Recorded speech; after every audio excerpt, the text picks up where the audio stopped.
Have you ever noticed that your fretting hand can get fatigued quite quickly playing too many bar chords in a row? This is something that absolutely happens to me. And today we're going to be taking a look at playing seventh chords without the need for barring. We'll be taking a look at the most common seventh chord shapes, modifying them to make them a little bit easier to play, before taking a look at some practical examples using actual chord progressions. At the end of the video, I'll be providing exercise and practice techniques so you can work on this on your own. My name is Connor, and let's jump right in.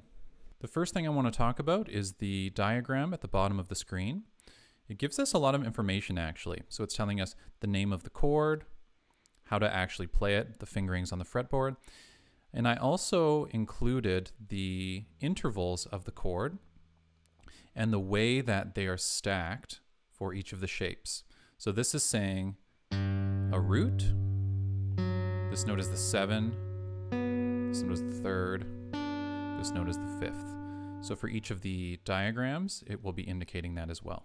So the first shape we're going to be talking about is this major 7th chord shape. I'm going to be building it off of G. This could be anywhere. I'm just choosing G just because. Here's the sound. One thing that we can do for chords is to remove the 5th. The reason for this is the 5th is so similar to the root. We'd say it's a consonant interval, just agreeable and pleasing. Like if I play this major 7th chord without the 5th, see, it still feels like a major 7th chord. If I add the 5th back in, but what happens if I play it without the 3rd, for example? Feels a little bit different. Now without the 7, now it's not even a 7th chord at all. So if I take the 7th out, it completely ruins the chord. If I take the 3rd out, it's okay, but it's still missing something. If I take the 5th out, the 3rd and the 7th still contain the feeling of the chord within them. So we don't need the 5th in the chord. So the first modification we can do for a major 7th chord is to just play it root, 7, 3. There's another way we can do this. We can take the 3rd, move it down an octave, keep the 7 in the same spot, and we get this shape.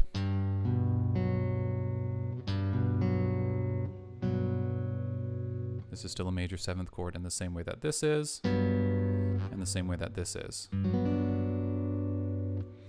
Let's move on to the next example here. We have G7. Took me a while to be able to bar it, so maybe you want to do it like this. So index finger, middle finger, pinky, and then ring.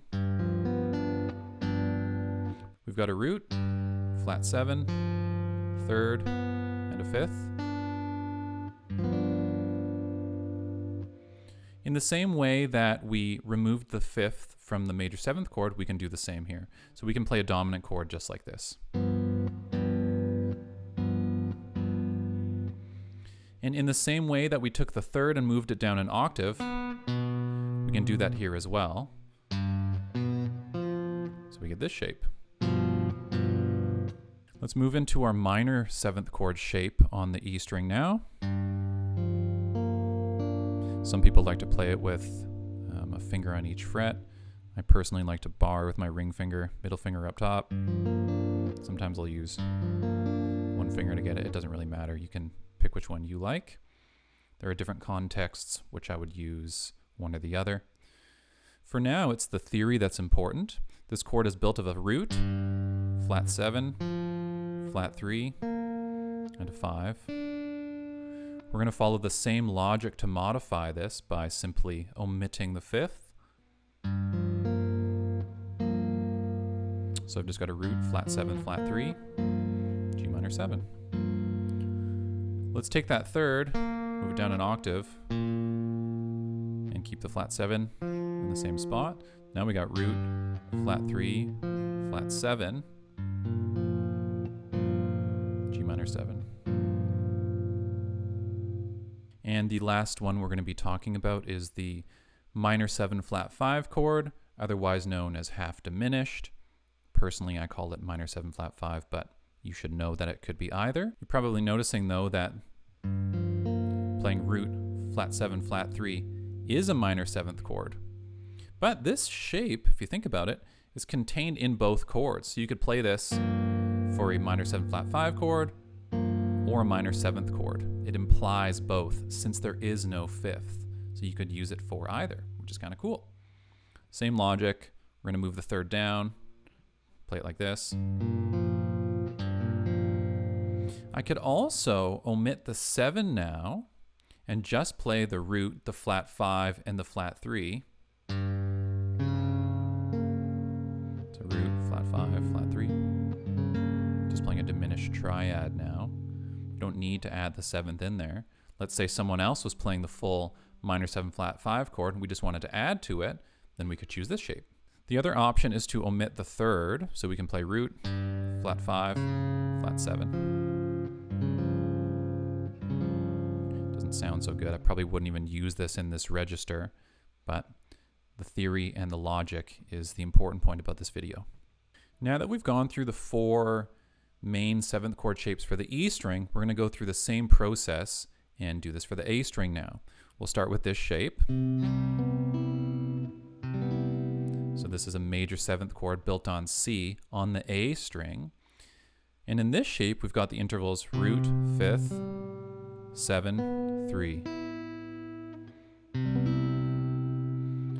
First thing we can do, you guessed it, we can remove the 5th. Or I can take the 3rd, lower it an octave, and we get this shape.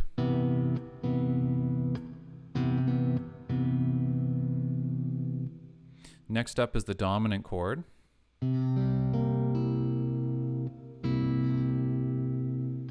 Let's take that 5th out.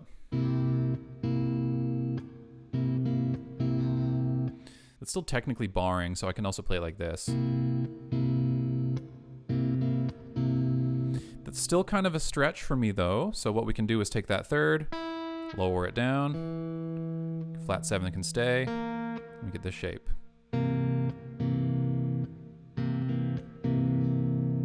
A little bit easier in my hand. C minor 7, root 5, flat 7, flat 3. We can omit the 5th. Or we can take the flat 3, move it down an octave, and we get this shape. So I've got this guy, or this guy, or this guy. Right, they're all the same chord. It's just choosing where the intervals are, how many notes I'm playing, is there a 5th in it or not. That's the basic logic here. Next up is C minor 7 flat 5. I like to bar that index finger. Some people like to play it with a finger each. I'd recommend getting the bar down. It's a little bit easier to change once you get it. Same logic as before. We can take the 5th out, which is kind of a minor 7th chord. This is the interesting thing about minor 7 flat 5 chords. If you take the 5th out, technically it could be a minor 7 flat 5 or a minor 7th chord, depending on what the 5th is doing. Maybe the singer is singing the natural 5th, or maybe the singer is singing the flat 5. Those notes combined will change how we're thinking about it with the harmony. We can also play this minor 7th chord shape, as we just learned. And same as the E string shapes, we can take just the diminished triad, leaving out the flat 7, or I can leave out the flat 3 and just play root, flat 5, flat 7. Lots of options here on the minor 7 flat 5 chord. So now that we've gone through the shapes, let's actually play some chord progressions and use this knowledge.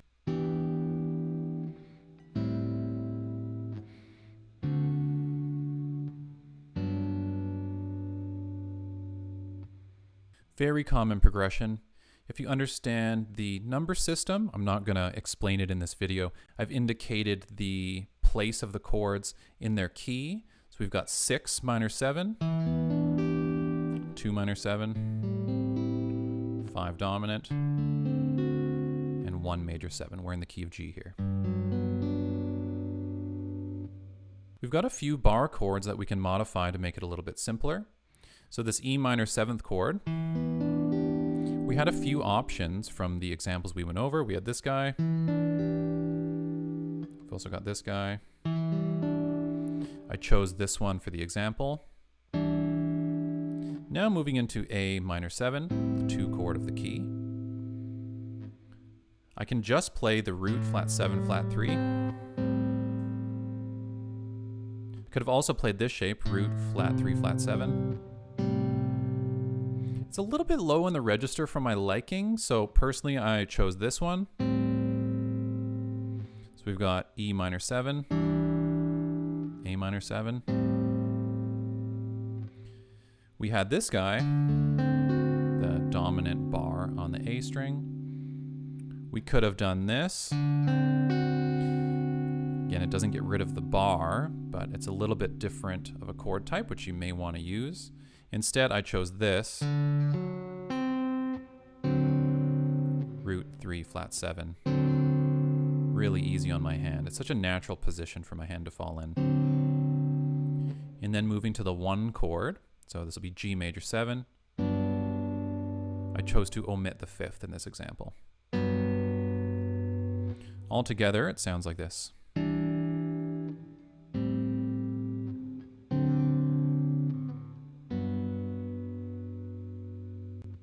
Let's do another example now. In this one, we're going to be playing a 1, 6, 4, 5 in the key of C major.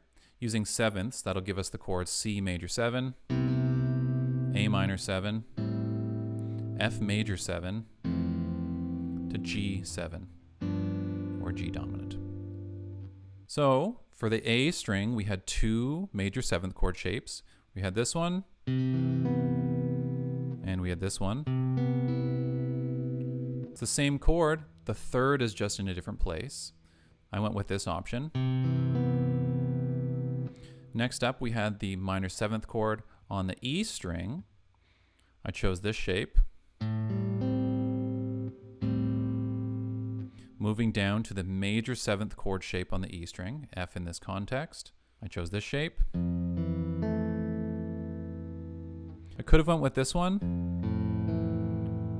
Moving the 3rd down an octave. It's a little bit low for me. Maybe I would have chose it some other time, but it actually sounds kind of cool now that I'm hearing it now.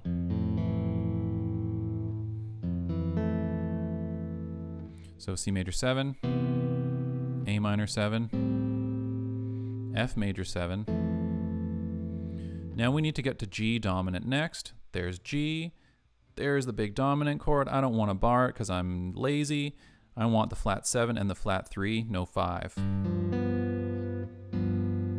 For this last example, I'm just going to pick some chords at random. We'll pick a key, I'll noodle around and show you how I think of this kind of thing on the fly. So we need a key to start.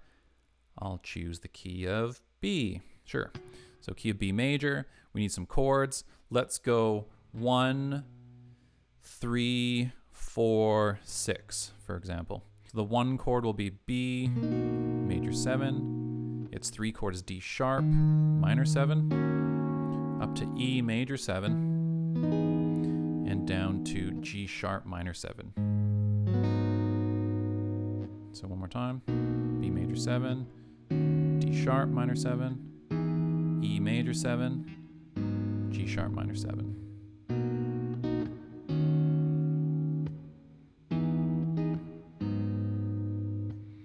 Okay, so instead of this B major 7 shape, I've got this one, and I've got this one. I could also go down here to B, play this major 7. I could play this one, or this one. So maybe I'll play, I don't know, this one. So B major 7. What was next? We needed to go to 3. This will be on D sharp. This is going to be a minor 7th chord. I've got this shape. This shape. So let's do B major 7 to D sharp minor 7 here. Up next is 4. That'll bring us to E. We need a major 7th chord. So I'm going to choose this guy. I could have also chosen this. And then we were going to 6, so that'll bring us to G sharp minor 7. I've got this G sharp way up here, or I've got this G sharp down here. I was just on E, So let's move up to this G sharp, and we need a minor 7th chord. I've got this shape, and I've also got this shape. So now we've got something like this. I'm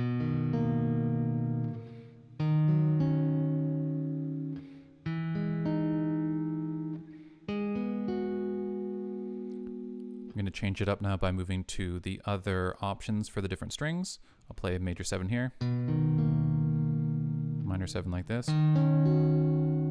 major 7 now, and I'll jump down to this minor 7th shape, and then I can mix them up.